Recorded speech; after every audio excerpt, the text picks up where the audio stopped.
네, 안녕하세요. 주식은 역시 끼리끼리새 끼리십니다. 안녕하세요, 끼리분들. 자, 오늘 장은 이렇게 불타고 있는데요. 내일 또 그리고 그 다음날 또 계속 불탔으면 좋겠네요. 자, 오늘의 뉴스는 뭐가 있는지 한번 확인해 보도록 하겠습니다. 레깅스가 대박이래요. 두 번째, 카카오뱅크 뉴 리포트 발간, 목표가가 얼마인지, 그리고 세 번째, 이번 주 공모주 뭘 하고 뭘 말아야 되는지, 마지막으로 삼성전자 현재 130조 원이라는 현금을 보유하고 있다고 합니다. 그래서 이 현금을 어디다 쓸지 한번 보도록 할게요. 자, 매일매일 주린이를 위한 경제 뉴스 10분 정리. 오늘은 2021년 8월 4일 수요일입니다. 벌써 어느덧 수요일이 되었네요. 기리분들, 이번 주 월요일에는 걱정이 조금 많았는데 화수 이렇게 반등이 나와서 정말 다행입니다. 그리고 이번 기회에 쭉쭉 올라서 3,300을 뚫고 올라가면 좋겠네요. 같이 공부하시죠. 렛츠 기릿! 자, 첫 번째 뉴스입니다. 등산 골프장 갈 때 너도 나도 입더니 대박난 레깅스. 자, 레깅스가 엄청나게 많이 팔리고 있다고 합니다. 레깅스 브랜드 중 하나인 잭시믹스에서 상반기 매출이 무려 703억이나 된다고 하는군요. 그리고 이 수치는 가면 갈수록 늘어날 예정이라고 하는데 한번 계속 이어서 보도록 하겠습니다. 패션 업계에서 코로나19의 수혜주로 꼽히는 레깅스의 진격이 거셉니다. 국내 레깅스 브랜드 톱3 중 한 곳인 잭시믹스가 올해 상반기에만 700억이 넘는 매출을 올렸다고 하는데요. 3일 브랜드 X 코퍼레이션에 따르면 이 회사가 운영하는 에슬레저 브랜드 잭시믹스는 올해 상반기 누적 703억 원의 매출을 거뒀다고 하네요. 그리고 참고로 이 회사는 상장이 되어 있습니다. 조금 뒤 차트를 보도록 할게요. 자, 지난해 상반기 실적 수치를 집계 중인 만큼 전년과의 정확한 비교는 어렵지만 반기 기준으로도 고성장세를 이어간 것으로 추정이 된다고 하네요. 그래서 이러한 이유 중 하나는 바로 코로나19 사태 장기화 속 급성장하는 레깅스 수요를 방증한다고 합니다. 재택근무 확대와 홈트레이닝 수요가 더해졌고 레깅스에 익숙한 MZ세대가 등산과 골프에 취미를 붙이면서 영역 확대에 나섰다고 하는군요. 그래서 요가복 및 애슬레저 시장은 2015년부터 2019년까지 연평균 38%나 성장을 했다고 합니다. 이는 다른 스포츠 어류에 비해서 3배 이상 높은 수치라고 하는데요. 우리나라 레깅스 시장이 정말 대단한 게 레깅스만 따로 떼놓으면 세계 3위 규모라는 분석도 나온다고 합니다. 우리나라의 레깅스 시장 규모는 2016년에 6,300억이었는데 지난해 7,600억까지 엄청나게 성장한 걸 확인할 수 있고, 정말 놀랍게도 업계에서는 미국, 일본에 이어 세계 3위 규모로 추정을 한다고 하는군요. 특히 잭시믹스를 비롯한 국내 레깅스 전문 브랜드들은 온라인 쇼핑몰 활성화와 함께 고속 성장했다고 합니다. 업계에 따르면 단일 브랜드 기준 톱3는 잭시믹스, 그리고 안다르, 뮬라웨어가 꼽힌다고 하네요. 그래서 이 중에 순위를 매겨보자면 1등은 잭시믹스 역대 매출 1,094억 원, 그리고 2등이 안다르 759억 원, 3등은 453억 원으로 뮬라웨어가 차지를 했다고 합니다. 그리고 이 회사들 전부 성장을 했다고 하네요. 자, 브랜드 X 코퍼레이션 차트를 한번 보도록 하겠습니다. 이렇게 보시면은 슬금슬금 계속 올라가는 그런 흐름인 걸 확인할 수 있죠. 한번 기리분을 또 레깅스를 좋아하시고 그리고 앞으로도 더 성장할 거라고 생각하신다면은 충분히 공부를 해볼 필요가 있는 기업이라고 생각을 합니다. 자, 다음으로 넘어가도록 하겠습니다. 그리고 들어가기 앞서 좋아요를 누르시면 저 기리색에 매우 큰 힘이 됩니다. 정말 감사합니다. 중국 샤오미 유럽 스마트폰 시장 첫 1위 삼성전자 밀렸다. 아주 슬픈 소식이죠. 한번 내용을 보도록 할게요. 자, 아래 보시면은 샤오미가 유럽에서 마켓쉐어 25%를 차지해서 1등을 차지했다고 합니다. 그리고 삼성은 24%로 2등, 애플은 19.2%로 3등인 걸 확인할 수 있습니다. 그래서 이걸 보면은 야, 뭐 애플은 이겼네, 잘했어, 이렇게 생각할 수도 있겠지만, 하지만 내막을 보면은 매우 상황이 나쁜 걸 확인할 수 있는데요. 바로 YOY, 그러니까 작년에 비교해서 얼마나 성장하고 후퇴했는가, 그걸 보자면은 샤오미는 67%나 성장했으며 애플 또한 15%나 성장을 했다고 합니다. 하지만 삼성은 성장은커녕 마이너스 7%, 뒷걸음친 걸 확인할 수 있죠. 그러니까 이 기조가 계속 이어진다면 한 2년 만에 애플이 삼성을 따라잡을 수도 있다는 겁니다. 자, 왜 이렇게 삼성이 뒤처지고 있는지 한번 보도록 하겠습니다. 중국 샤오미가 2분기 유럽 스마트폰 시장에서 사상 첫 1위에 올랐다. 설립자인 레이진 회장은 SNS에다가 이렇게 감격스럽다고 말했다고 하네요. 자, 2분기 샤오미는 1270만 대의 출하량을 기록하며 전체 25%로 1위에 등극했으며 지난해와 비교해 무려 67.1%나 급증을 했다고 합니다. 특히 샤오미가 유럽에서 1위에 오른 것은 이번이 처음이라고 하네요. 하지만 삼성전자는 같은 기간 1200만 대를 출하해 시장 점유율이 전년보다 7%나 줄어들어 24%에 그쳤다고 합니다. 자, 이렇게 된 이유가 무엇인가? 삼성은 갤럭시 A 시리즈 5G 신모델로 선전하고 있지만 고급형 애플과 보급형 중국 판매사와의 경쟁이 치열해 화웨이가 유럽에서 망하는 틈을 타지 못했다고 합니다. 그러니까 가운데 애매하게 끼어 있다고 볼 수 있겠죠. 그래서 이러한 결과 때문에 올해 2분기만 보자면은 샤오미가 1등을 차지하고 삼성은 뒷걸음질을 치고 있다고 합니다. 하지만 다시 3, 4분기에는 새로운 스마트폰을 출시하니까 그때부터는 또 쭉쭉 뻗어나가서 다시는 1위를 뺏기지 않았으면 좋겠습니다. 다음 뉴스입니다. 개미들이 초대어 크래프톤 외면한 3가지 이유. 자, 기리분들도 아마 아실 겁니다. 크래프톤이 지금 조금은 망했죠. 한번 그 내용을 보도록 할게요. 게임 대장주 자리를 꿰찰 것으로 예상되는 배틀그라운드의 크래프톤이 공모주 청약에서 일반 투자자들부터 외면을 당했다고 합니다. 지난 2일 그리고 3일 어제죠. 이렇게 이틀 동안 진행된 공모주 청약에서 기업 공개 IPO 초대어라는 수식에는 어울리지 않았다고 하네요. 그래서 균등 배정 기준 경쟁률은 7.8대 1, 청약 증거금은 5조 원밖에 모이지 않았다고 하네요. 얼마 전에 공모주 청약에 나섰던 카카오뱅크의 경쟁률이 178대 1이고 증거금이 58조 원이랑 비교하면은 참담한, 그러니까 10분의 1도 안 되는 수준인 걸 확인할 수 있습니다. 자, 이렇게 흥행 참패한 이유가 무엇인가? 크래프톤이 흥행에 실패한 이유는 주당 50만 원에 가까운 역대 최고 공모가가 꼽힌다고 하네요. 그러니까 일반 투자자들이 안 그래도 고평가다 이런 얘기가 나오는데 주당 가격도 비싸니까 더 비싸게 느껴지는 겁니다. 그리고 또한 청약을 하려고 이렇게 가격을 봤는데 10주만 해도 249만 원이 필요하죠. 이 금액이 분명 부담되는 투자자도 정말 많았을 거라 생각합니다. 두 번째로는 우리 전부 다 알고 있죠. 기업 가치가 고평가된 거 아니냐 이런 우려가 작용했는데요. 이 우려는 상장 후 주가 상승에 따른 차익 기대감을 낮추는 요인이라고 합니다. 앞서 진행된 기관 수요 예측 경쟁률도 243대 1로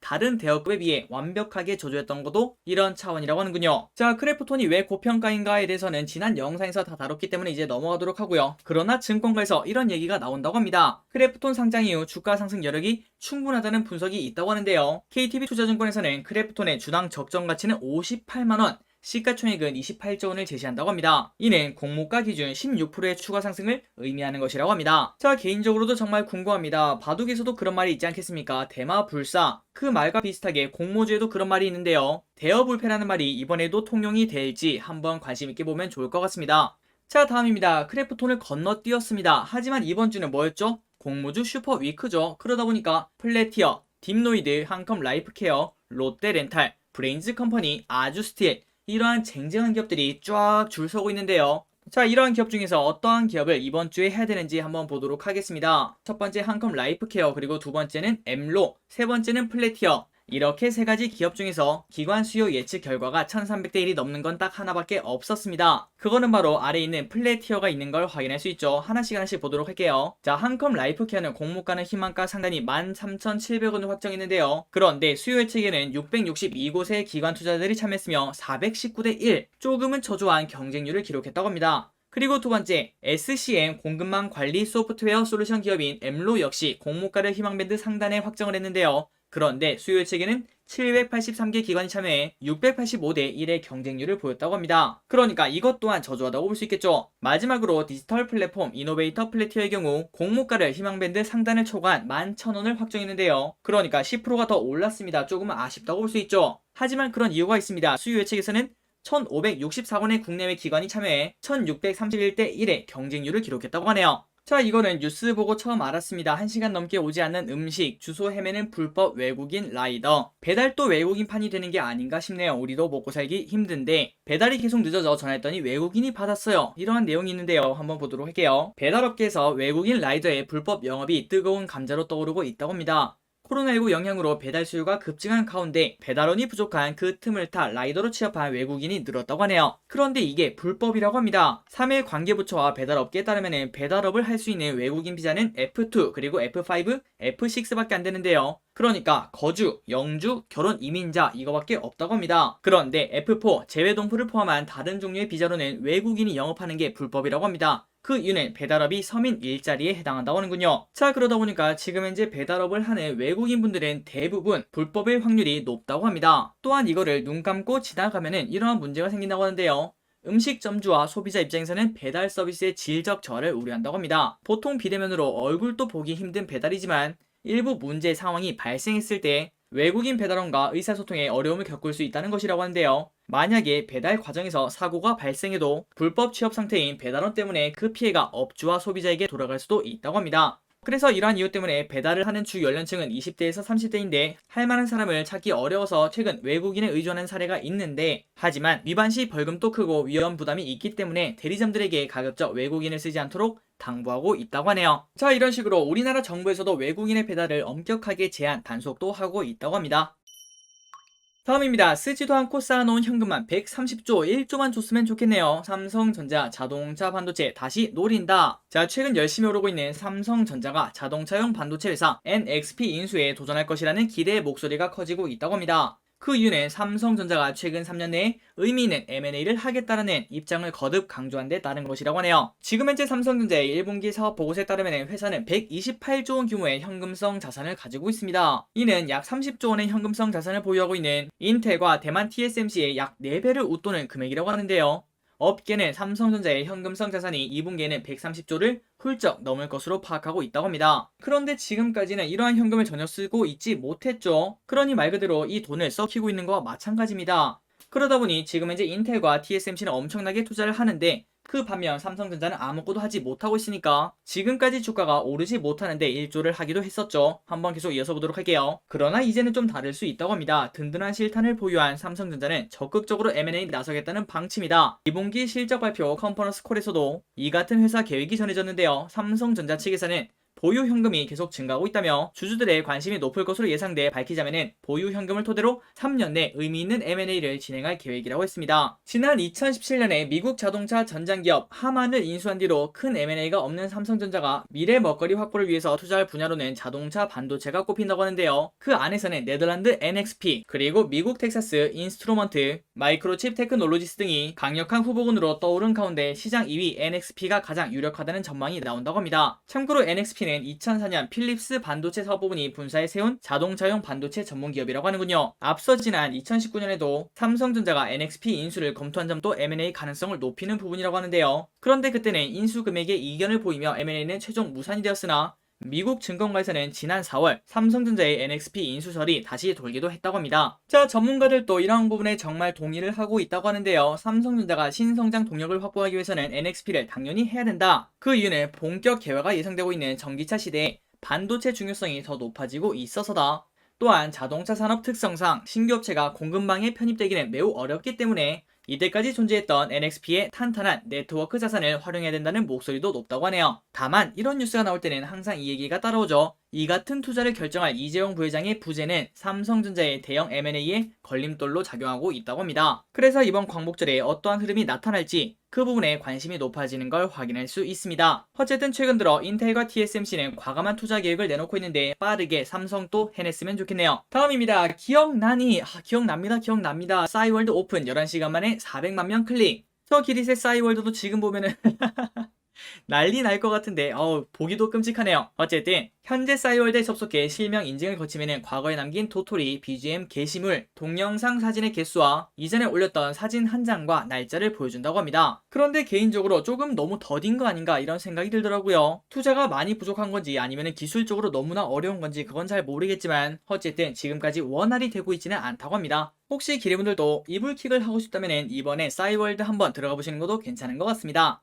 그나저나 싸이월드는 진짜 아까운 사업 아이템이긴 합니다. 지금 생각해보면 한 15년 전에 이미 우리는 싸이월드라는 메타버스를 하고 있었습니다. 우리 스스로 방도 꾸미고 파도 타기를 통해서 다른 집에 놀러도 가고 그랬으니까요. 몸값 최대 4조 SM엔터 이수만 승계 대신 매각 나선 이유 최근 들어서 정말 뜨거운 기업이 있습니다. 바로 SM엔터테인먼트죠. M&A 시장에서 SM 인기가 뜨겁다고 합니다. 카카오, 네이버, CJ 등 국내 굴지의 기업이 구애를 펼친다고 하는데요. 일방적 구애가 아니라 창립자의 속내도 지분 매각 쪽이라서 M&A에 둘러싼 기류가 화끈화끈하다고 합니다. 그래서 인수액은 2조 5천억에서 4조 원으로 점쳐지고 있으며 현재 인수 가능성이 높은 곳은 카카오와 그리고 CJ가 꼽힌다고 하네요. 자, SM을 설립한 지 26년이 되었는데 26년 만에 매각에 나선 이유로는 가치평가 시기, 엔터 업종의 특성 등이 꼽힌다고 합니다. 지금 이제 코로나가 끝나면은 그동안 눌려있던 공연 수요가 폭발할 거라고 볼 수 있고요. 그리고 메타버스와도 관련이 되어 있는 업종이라고 볼 수 있겠죠. 또한 엔터 업종의 특성상 가족 경영 체제가 맞지 않다는 분석도 있다고 합니다. 그래서 이제 경영권을 세습하지 않고 매각을 하는 그런 것으로 방향을 잡았다고 하네요. 그리고 만약에 SM을 CJ ENM이나 플랫폼에서 우위를 점한 카카오와 합작하게 된다면은 SM 소속 아티스트들의 수익화가 좀 더 쉬워질 것이라고 덧붙였다고 합니다. 이때까지 팬 커뮤니티 플랫폼 시장에서 지배적인 위치를 누려온 게 바로 하이브의 위버스였죠. 그런데 이 대항마가 탄생할 수 있다고 하네요. 현재 후발주자인 NC소프트의 팬 플랫폼 유니버스는 카카오 및 CJ ENM과 손잡고 규모 확장에 나선 상황이라고 합니다. 만약 이들 회사 중 한 곳이 SM을 인수한다면 시너지를 극대화할 수 있다는 거겠죠. 자, 오늘 또 SM 쭉쭉 올라갑니다. 어디까지 올라갈지 감히 가늠을 할 수가 없을 정도인데요. 일단 SM을 보유하고 계신 기리분들 진심으로 축하드립니다. 그리고 매도하실 때도 최고가에 가까이 매도하시길 바라도록 하겠습니다. 자, 오늘의 기업 두 개를 보고 빠르게 끝내보도록 할게요. 시멘트 가격 쑥, 쌍용 CNE 목표 주가 9,600원으로 상향. 미래에셋은 쌍용 CNE가 업황 개선에 따라 이익 증가가 기대된다고 4일 밝혔다. 목표 주가를 9,600원으로 상향 조정하고 투자 의견은 매수를 유지한다고 하네요. 쌍용 CNE의 올해 영업이익은 2,740억 원으로 전년 동기 대비 9%나 늘어날 것으로 추정했으며 협정 가격이 3,800원 인상하며 하반기 시멘트 거래 가격이 올라갈 것으로 예상되고 내수 시멘트 출하량 역시 4,970만 톤으로 전년 대비 9%가 상승할 것으로 전망된다고 합니다. 그래서 쌍용 CNE는 시멘트 가격 인상, 출하량 증가로 안정적인 이익 개선이 이뤄질 것으로 추정됐는데요. 다만 원가 상승 불확실성이 존재할 것으로 내다봤다고 하네요. 자, 목표 주가 9,600원. 그런데 지금 주가는 8,040원인 걸 확인할 수 있습니다. 최근 들어서 조금 조정을 받았죠. 그리고 지금 보면은 야 그래봐야 뭐 한 20% 오르고 끝이네 이렇게 볼 수 있겠지만 쌍용 CN의 힘은 단순히 시세 차익으로 볼 수는 없습니다. 바로 고배당주 중 하나이기 때문이죠. 그리고 이제는 진짜로 배당주를 한번 공부를 해봐야 될 텐데요. 그렇다면 고배당주 중에 하나인 쌍용 CNE는 한 번쯤 공부해볼 필요가 있어 보입니다. 그리고 지난번에 같이 공부했던 걸 기억하고 있을 겁니다. 쌍용 CNE는 이제 최근 들어서 매각을 진행할 것이다 이러한 생각이 많아지는 걸 확인할 수 있죠. 자, 다음입니다. 은행주 지금은 사야 될 때 카카오뱅크 금융 플랫폼 성과 중요. NH투자증권은 은행주에 대해서 실적, 업황, 밸류에이션, 배당 모두 매력적으로 큰 부담 없이 매수가 가능한 구간이라고 밝혔다고 합니다. 그리고 은행 업종 중 토픽은 KB금융, 차선호주는 하나금융지주를 각각 제시했다고 하네요. 그리고 또한 6일 상장을 앞둔 카카오뱅크에 대해서는 금융 플랫폼에 대한 기대감이 반영된 결과로 적정가치 23조 2천억 대비 24.6%의 상승 여력이 있다고 밝혔다고 합니다. 자, 일단 은행은 밸류에이션 그리고 배당 매력이 높습니다. PBR은 현재 0.34에서 0.47, 그리고 배당 수익률은 5.2%에서 무려 7.3%까지 다른다고 하는데요. 올해부터 실시하는 중간 배당은 주가에 강한 하방 경직성을 제공할 예정이라고 합니다. 그리고 카카오뱅크가 많이 궁금할 것 같은데요. 한번 보도록 할게요. 카카오뱅크는 분명 은행입니다. 하지만 금융 플랫폼으로서의 트래픽 성과도 보여주고 있다며 따라서 은행업 플러스 금융 플랫폼 두 가지 전부 다 봐야 된다고 합니다. 그래서 NH투자증권이 카카오뱅크의 은행만 보자면은 9조 9천억 그러니까 주당 28,800원 여기에 그치지만 플랫폼까지 같이 본다면 23조 2천억 주당 48,590원까지 올라갈 수 있다고 합니다. 그러니까 지금 현재 공모가가 39,000원이니까 만원 정도 더 상승할 수 있는 여력이 있다는 거겠죠. 지금 현재는 카카오뱅크의 공모가 기준 시가총액은 18조 6천억으로 다소 부담스럽다는 평가가 존재하지만 그만큼 금융 플랫폼에 대한 기대감이 공모가에 반영된 결과라며 일정 부분 플랫폼화에 성공한 금융기업이 레거시 기업보다 차별화된 높은 밸류에이션을 받는 사례는